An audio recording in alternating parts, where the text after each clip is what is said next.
What's up, guys? Welcome to my complete timeline mod tutorial for Bonelab. Pretty much I'll be explaining how to use the timeline mod. I'll be covering a bunch of mods, a bunch of different settings, a bunch of things you can do to make your cinematic videos, well, more cinematic. Timeline is not on the official Thunderstore page, so you're gonna have to go ahead and join the Bonelab Discord, or you can even join my Discord to find the file. I've gone ahead and linked both in the description, so feel free to join one. Otherwise, let's move on. Alright, so starting off, one thing to make your timeline videos look 1,000 times better is you need a good map. Alright, better map you have, the better your video is going to look, obviously. So go ahead and get a good map. This one is called GM Train Ride, I believe. And you can put a bunch of shaders on it, you can put a bunch of stuff to make it look better. Like if you have Reshade, that's what I'm going to talk about next. Reshade is a plugin that you can add to your game, and then all you do is click Function J, and once you have this screen, you can add a bunch of effects like ambient light, which makes my game look a lot better, which I like a lot more. And I also use adaptive sharpening and clarity. Starting off, one thing that I always use in my videos is, I favorited this by the way, but you gotta go into palette, and once you install this mod, you will find scene making utilities. That's what the mod's called. So you get 5 different items in this mod pack. You get the invisible seat, which lets you sit down. You get the constrainer, which you can toggle lines for. You get a little configurable light. You get the configurable cameras, but I don't really use those. So I'm going to pick this up. How you use this, you can freeze it. You can double tap it to get rid of it. You can add shadows when you do your light. But to start off, to actually get the light, you're going to click down here and drag it all the way up. So now you can see I have this little light. This is the brightness of it. You can change the direction by clicking your menu button on Bonelab. So you can do that, and then you can make it brighter, and then you can just move it around. This will change the kind of like the size of it. So right now it's very small, you know, it's like a little dot. And the more you do it, the bigger it will get. And then you can kind of just stop it when it's frozen and then kind of leave it there, right? Some avatars will have like that little effect where the light bounces off you, some don't. Okay, so starting off, you're gonna have to clip your seat to something with the constrainer tool.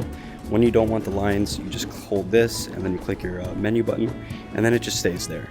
Go on to timeline, click record, then you want to sit, and then, you know, whatever, I'm pretty sure you can change your feet while you're in here. And then when you're done, make sure you don't get up, but you stop it when you're in the chair, okay? So then you're actually gonna show, okay? Then, you know, he moves his feet, and that's how it works. Okay, for the next mod, I'm gonna show you guys about the guns. Now in Timeline, there's a weird little feature where if you shoot a normal gun, unfortunately, it's not gonna show the muzzle flash, and sometimes you don't even get the gun sound. So to fix this, you wanna get a mod called Ready or Not Gun Pack or Mango's Gun Pack. There should be more, but I just use these two.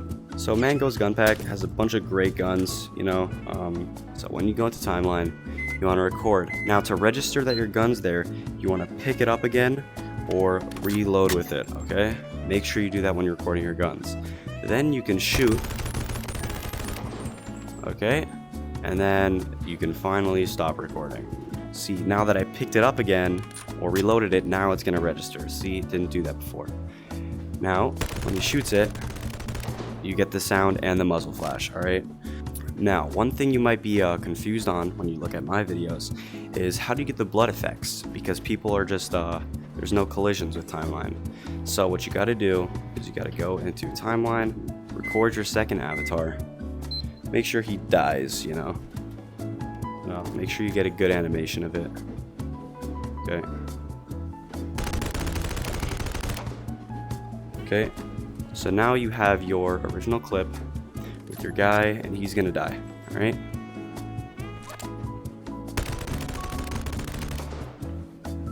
So I'm gonna take the 1911 for this. So what you wanna do, remember how I told you when you wanna register a gun, you gotta pick it up? If you wanna do this, you can, alright? This way, we're gonna aim to not do that, because we don't want the gun showing when we shoot ourselves, okay?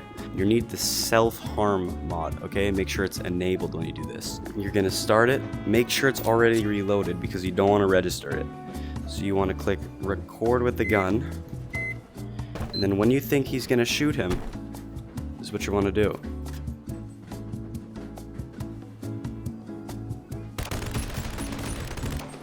You're gonna want to shoot yourself multiple times.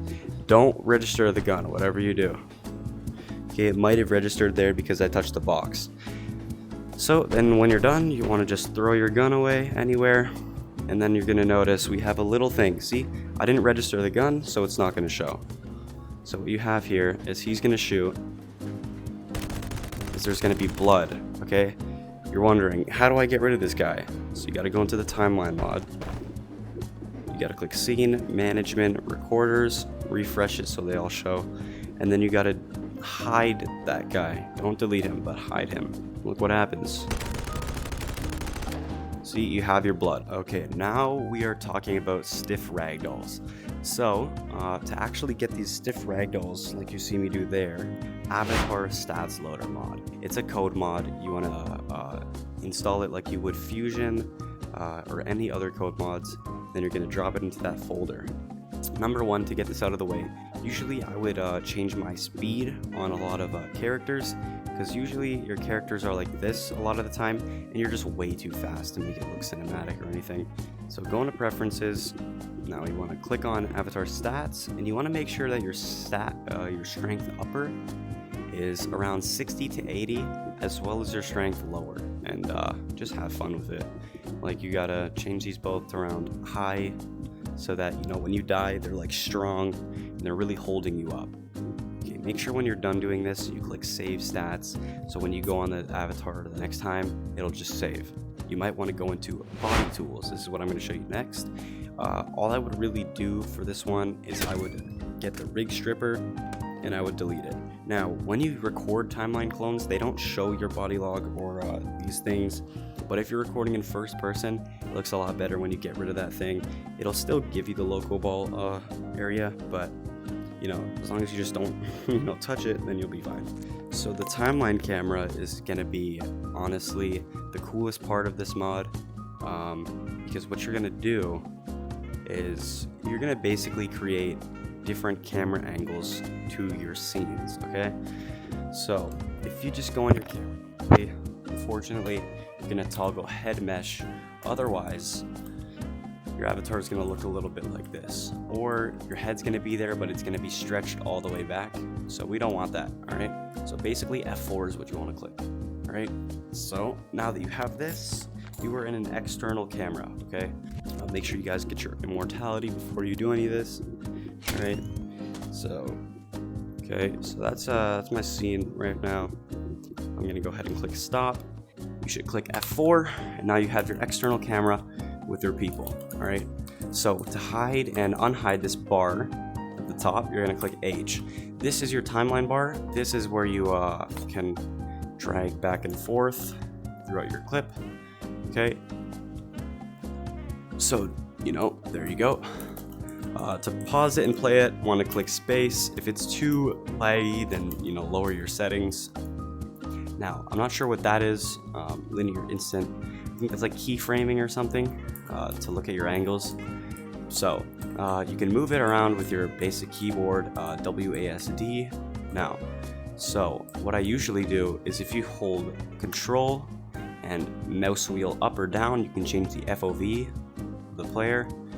If you're moving around, you can hold Shift and then scroll down to you know, change your speed. Okay, next we're gonna click H. So if you click this, then you can go into your camera roll. You can change the camera roll of this. Okay, I would usually set it to like a little bit offset of like, I don't know, 8 to 11 or something like that to make it look good. Then you can change your camera sensitivity. You know, I usually have this down to make it as smooth as possible. You can change your post-processing if you'd like. I like it on, you know, looks a little bit better. Camera smooth speed. So this is pretty important. If you want to like look at that, if you like swerve one way, it'll like smooth out. If not, it's just gonna look like that. You know, it's not smooth at all. So usually put this to like around 1, make it look a bit smooth. Now we're gonna look at camera speed next. I don't really touch this green screen yet. You can do that if you'd like, but I don't really touch it. So what you do is you can, I usually change the speed first to around 1.15, then I can move around. So then I scroll down once with shift, and then I can get a really slow camera. So when you're done with all this, you can finally record your scene once you know everything about it. And then you can get a really cool scene going. If the knife is flipped like that, then just record the scene so he like flips it again. See, there you go. And then like you can get a different angle. Make sure you get cinematic angles when you record things. Like top-down views work sometimes, like something like this. Just make sure it's like really, as cinematic as you can get it. Alright, so that's it. That'll wrap it up for today's video. If you enjoyed, consider subscribing, liking the video. Just these little things that help me out. Otherwise, thank you for watching, and I'll see you guys in the next one.